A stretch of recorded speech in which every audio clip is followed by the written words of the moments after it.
Assalamualaikum warahmatullahi wabarakatuh. Selamat pagi dan salam sejahtera untuk kita semuanya. Bersyukur pada Allah Subhanahu wa taala atas limpahan rahmat, taufik dan hidayahnya, sehingga pada kesempatan pagi hari ini kita masih diberikan kesehatan, kesempatan dan juga keselamatan, sehingga kita masih diberikan atau kita masih dipertemukan kembali melalui video pembelajaran kali ini. Halo anak-anak kelas 1, jumpa lagi bersama Pak Tris, tentunya masih dalam materi pelajaran TIK ya. Jadi untuk hari ini Pak Tris menyampaikan materi pelajaran TIK. Untuk mempersingkat waktu, tolong kalian persiapkan buku buku cetak ya, bagi yang sudah punya. Nanti kalian buka terus diikuti apa yang akan Pak Tris jelaskan ya. Baik anak-anak, untuk hari ini kita akan membahas materi tentang bab 3. Apa itu bab 3? Jadi bab 3 di sini membahas tentang teknologi informasi dan komunikasi dalam kehidupan ya. Jadi untuk mempersingkat waktu, langsung masuk kita jelaskan pada materi ini. Baik.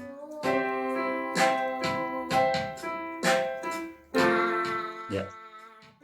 Teknologi informasi dan komunikasi dalam kehidupan.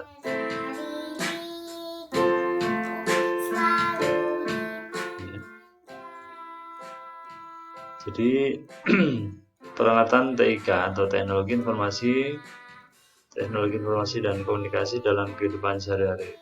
Apa saja kira-kira ya. Jadi mungkin di buku kalian sudah bisa melihat di sana ya, bahwa alat-alat yang menggunakan teknologi informasi dan komunikasi diantaranya adalah yang pertama lampu lalu lintas ya. Jadi ini gambarnya.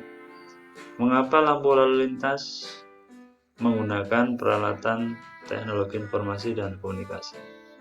Karena jadi lampu lalu lintas ini itu menyala, itu tidak menyala dengan sendirinya ya, tapi diatur menggunakan teknologi ya.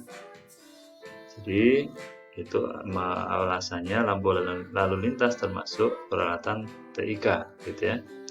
Terus berikutnya yang kedua adalah mesin ATM.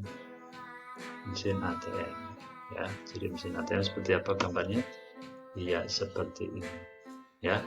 Jadi mungkin kalian sudah sering melihat, mungkin sering mengikuti orang tua kalian ketika akan apa? Iya betul, akan mengambil uang ya, mengambil uang di ATM ya gitu. Nah, kedua peralatan di atas ini dikendalikan oleh CPU. CPU ini adalah singkatan dari Central Processing Unit ya. Jadi CPU ini terpasang di mana? CPU ini terletak di badan komputer. Jadi kalau kalian melihat di lampu lalu lintas itu tidak ada komputernya, tapi ada mesin yang di sana bisa dipasangi sebuah CPU. CPU ini bentuknya kepingan kecil atau istilahnya adalah chips ya. Berbentuk keping kecil atau chip. Nah, chip ini ya seperti kalian lihat di halaman 37 bentuknya seperti itu ya. Nah, chip ini bentuknya seperti kalau kita gunakan HP ya, itu seperti kartu seluler ya. Kartu HP itu ya, kartu seluler itu yang disebut dengan chip juga ya. Nah, dengan chip itu bisa mengatur atau bisa mengendalikan contohnya lampu lalu lintas ini ya. Jadi lampu lalu lintas bisa dikendalikan oleh CPU tadi yang bentuknya seperti keping kecil atau chip gitu ya. Terus di mesin ATM juga sama. Di mesin ATM itu juga dikendalikan oleh yang namanya CPU ya. Jadi tidak dikendalikan oleh seseorang, misalkan menunggu di sini, itu tidak ya. Sama dengan lampu lintas, kan tidak ada orang menunggu di bawah lampu lintas yang mungkin ketika lampu merah dipencet merah, lampu kuning pencet kuning, hijau hijau, tidak gitu ya. Nah, kenapa? Lampu lalu lintas sudah dikendalikan oleh chip atau keping kecil yang tentunya sudah diprogram terlebih dahulu. misalkan lama waktu untuk menyala merah berapa detik misalkan begitu ya, seperti itu ya. Jadi itu sudah diprogram sebelum. Jadi daerah mana yang mungkin membutuhkan waktu lebih lama ya, atau mungkin butuh waktu yang hanya sedikit gitu ya, itu tergantung dari kepadatan arus lalu lintas gitu ya. Sehingga lampu lalu lintas ini diprogram melalui chip tadi agar bisa mengatur lalu lintas di misalkan di pertigaan ataupun di perempatan ya. Itu jadi lampu lalu lintas sudah menggunakan teknologi informasi dan komunikasi gitu ya. Nah, itu kemudian mesin ATM juga sama. Jadi mesin ATM ini sudah diprogram ya melalui chip tadi ketika kita akan mengambil uang. Jadi kita hanya memasukkan kartu ATM saja, kemudian kita diminta untuk mengisi PIN ya. Kemudian nanti akan muncul menu-menu ataupun perintah-perintah yang harus kita lakukan ya. Nah, jadi dengan cara seperti itu kalian bisa mengambil uang secara mandiri ya, tanpa harus dilayani oleh petugas. Ya, seperti itu. Nah, jadi alat-alat ini sudah dikendalikan ataupun dijalankan oleh yang namanya CPU, yaitu Central Processing Unit. Next, lanjut ya. Ya. Yang pertama, ya, ini pembahasan pertama kita adalah manfaat TIK dalam bidang pendidikan. Jadi bidang pendidikan itu apa? Contohnya, ya sekolah ini ya. Kita sekolah ini adalah salah satu bagian dari pendidikan. Nah, alat yang digunakan untuk mendukung proses pendidikan, ya tentunya alat TIK, itu apa saja? Jadi yang pertama adalah komputer. Ya, jadi komputer ini sangat membantu dalam proses belajar mengajar di sekolah ya. Apalagi sekarang di masa pandemi ini ya, kita betul-betul tidak pernah melakukan tatap muka di sekolah, sehingga kita harus selalu menggunakan alatnya itu contohnya komputer ya. Jadi komputer itu tidak harus komputer yang besar ya, bisa menggunakan laptop kecil ya, atau peralatan yang kita gunakan setiap hari, contohnya adalah HP. HP ini adalah salah satu alat yang menggunakan sistem seperti komputer gitu ya. Itu adalah komputer yang pertama. Terus yang kedua, video. Jadi video di sini contohnya video player ya, apa yang diputar di media player, di player kalian bisa melihat di sana. Terus yang berikutnya radio. Radio ini hanya bisa mendengarkan suaranya saja, hanya bisa didengar suaranya saja tanpa adanya gambar. Lain dengan video, video ini ada gambar dan ada suara. Berikutnya televisi. Ini setiap hari mungkin kalian melihat ya, melihat acara ataupun programnya yang ada di televisi. Nah, di masa pandemi ini kita juga belajar bisa juga melalui televisi. Contohnya yang sudah diprogramkan oleh pemerintah, kita bisa menonton saluran televisi belajar dari rumah ya.